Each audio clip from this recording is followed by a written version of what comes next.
नमस्कार, update news 24/7 में जमशेदपुर की खबरों के साथ आप सभी का स्वागत है।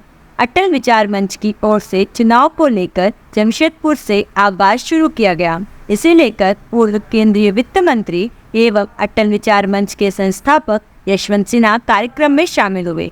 यह कार्यक्रम जमशेदपुर स्थित माइकल जॉन में आयोजित किया गया, जिसमें शहर की गणमान्य समाज सेवी एवं काफी संख्या में युवा मौजूद थे।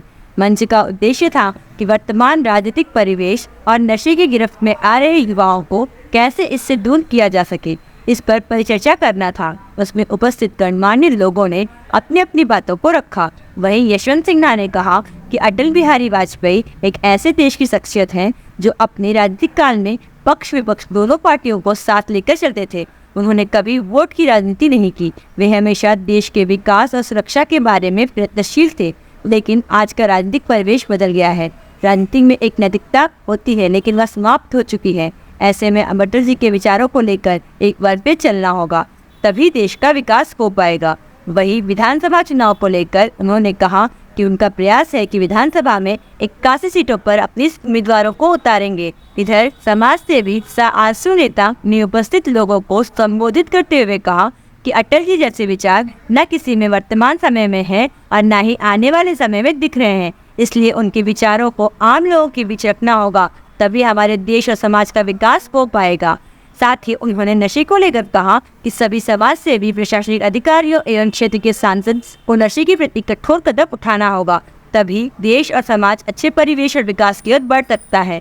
अन्यथा युवाओं को ऐसे नशे की ओर जाने से नहीं रोका गया तो हमारा देश और राज्य का विनाश की ओर जाने से कोई नहीं रोक सकता। इसलिए सभी को एक साथ आगे आकर इस कुरीति को समाप्त करना होगा। वहीं इस कार्यक्रम में काफी संख्या में युवा इस मंच की सदस्यता ग्रहण की, जिन्हें अंग वस्त्र देकर उन्हें सम्मानित करते हुए उनका स्वागत किया गया।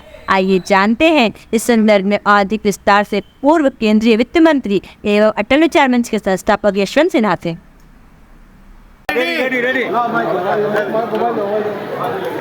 अरे यशवंत सर, दो पार्ट में करेंगे, दो पार्ट में सर हम लोग बाइट करेंगे।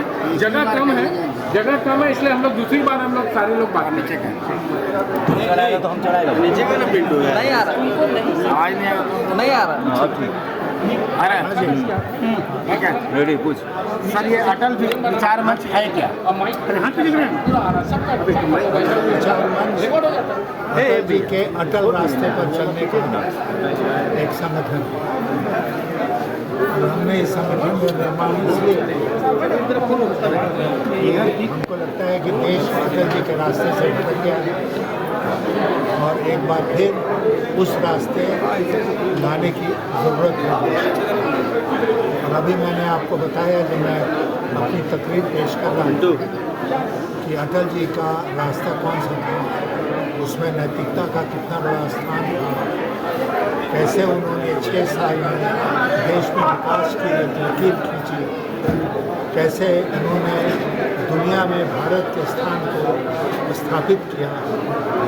एक बातचीत होती है जो मैंने स्पीच में नहीं कहा कि दुनिया का हाई टेबल, जो सबसे महत्वपूर्ण टेबल होता है, उस पर भारत कब बैठा? उस पर भारत बैठा जब अटल जी इस देश के प्रधानमंत्री बने। और मुझे याद है कि जब भी हम लोग विदेश जाते थे तो जिस टेबल पर अमेरिका का राष्ट्रपति, जिस टेबल पर रूस के राष्ट्रपति और जिस टेबल पर और महत्वपूर्ण देशों के राष्ट्रपति बैठते थे, उसी टेबल पर अटल जी को भी बैठाया गया। तब सचमुच में विदेशों में भारत का डंका बजता है। सर, अटल जी का निधन हुए लगभग 5 वर्ष हो गया। 5 वर्ष बाद इस मंच का गठन करने का मूल उद्देश्य क्या है? कारण कि चुनाव भी सामने है, तो क्या चुनाव में कुछ भागीदारी होगी? चुनाव में हमारा प्रयास होगा कि हमारे लोग चुनाव लड़ें, क्योंकि प्रजातंत्र में चुनाव का बहुत महत्व होता है। और इसीलिए जहाँ जहाँ मैं उचित समझूंगा, हमारे साथी उचित समझें, वहाँ से हम लोग उम्मीदवार करेंगे। लगभग कितने सीटों पर? नहीं, अभी हम उसका आकलन करेंगे, लेकिन हमने पहले कहा है कि हम कोशिश करेंगे कि 81 की 81 सीटों पर हम उम्मीदवार करें। सर, आप बोल रहे हैं कि देश अटल के राह से बिछड़ गया है और भाजपा कहती है कि हम उन्हीं का अनुसरण कर रहे हैं। कहाँ बोल रहे हैं? भाजपा में तो एक ही व्यक्ति बचा है, भाजपा में पूर्व बचा है, वर्तमान बचा है, भाजपा एक व्यक्ति के सामने बचा है, एक व्यक्ति के नेतृत्व बचा है। तो कहाँ भाजपा अटल जी के विचार में क्या किसी पार्टी के साथ कुछ समझौता भी आप लोग करके चलेंगे? थोड़ा नीचे रखिए ना। बात है, आज उस पर हम कोई टिप्पणी नहीं करेंगे। क्या अनुमान है सर, क्या रिजल्ट आने वाला है? क्योंकि चुनाव में भागीदारी होगी तो रिजल्ट की क्या उम्मीदें हैं? नहीं, ये रिजल्ट की घोषणा या कल्पना आज हम नहीं कर रहे हैं।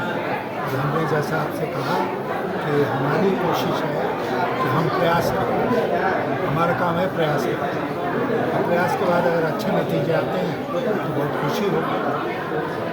झारखंड में जो सरकार चल रहा है, आप कहाँ खड़ा पाते हैं कि सरकार चला रही है? कितना देखिए, सरकार हो या बहुत कमी है, इस कमी को की भरपाई करना बहुत ज़रूरी है।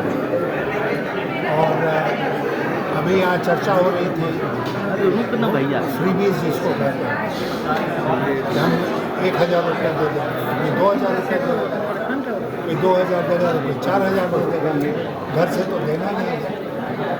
लेकिन कहीं बात होती है कि भाई ये संसाधन ये कहाँ से आएंगे, कहाँ से संसाधन आएंगे।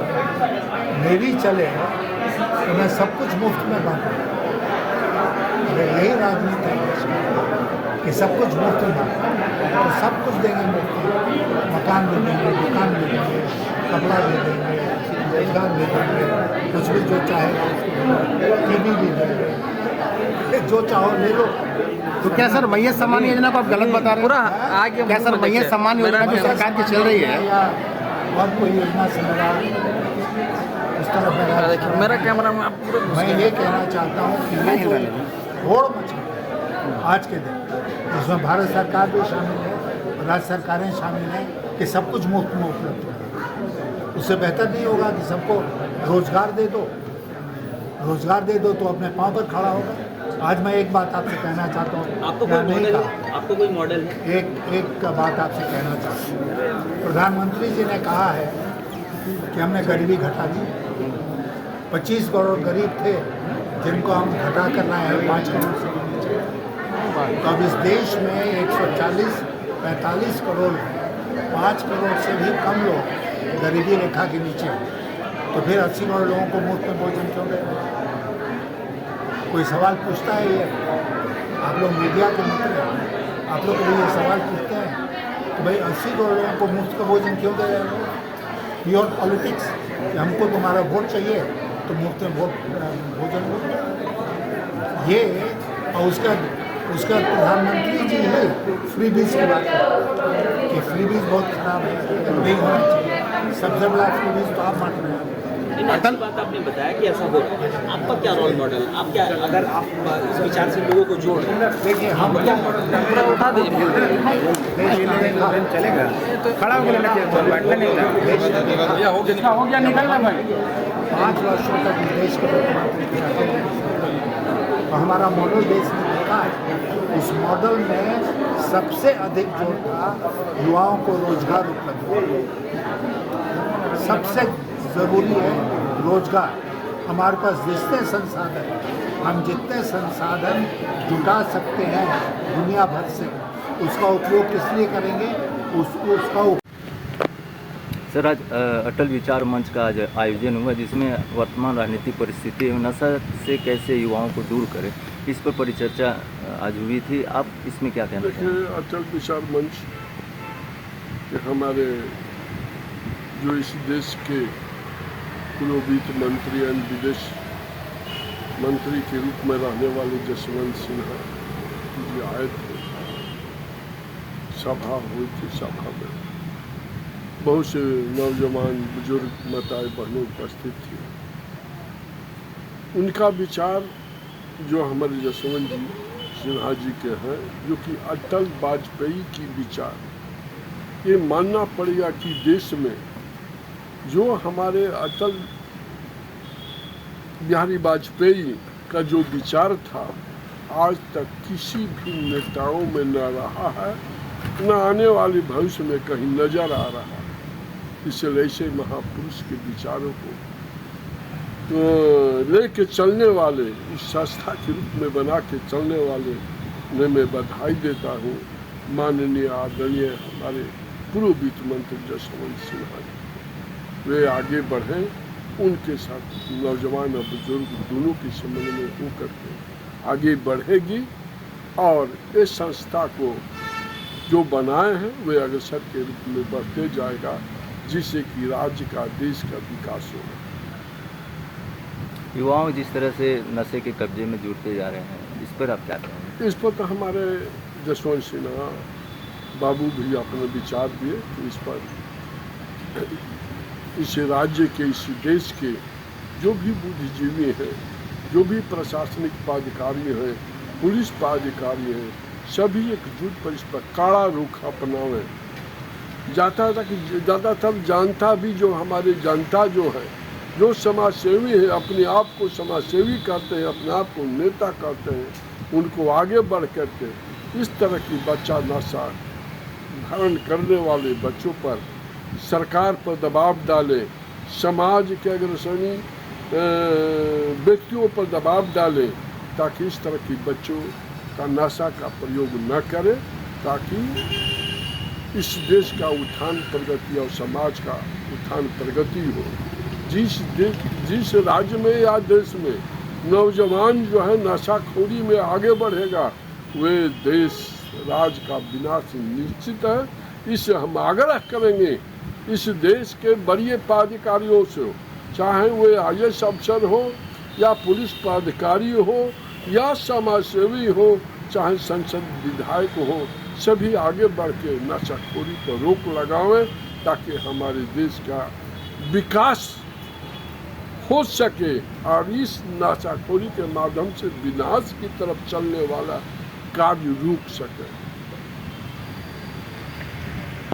जमशेदपुर की खबरों के साथ बने रहने के लिए हमारे चैनल अपडेट न्यूज़ 24/7 को सब्सक्राइब और लाइक करना ना भूलें। धन्यवाद।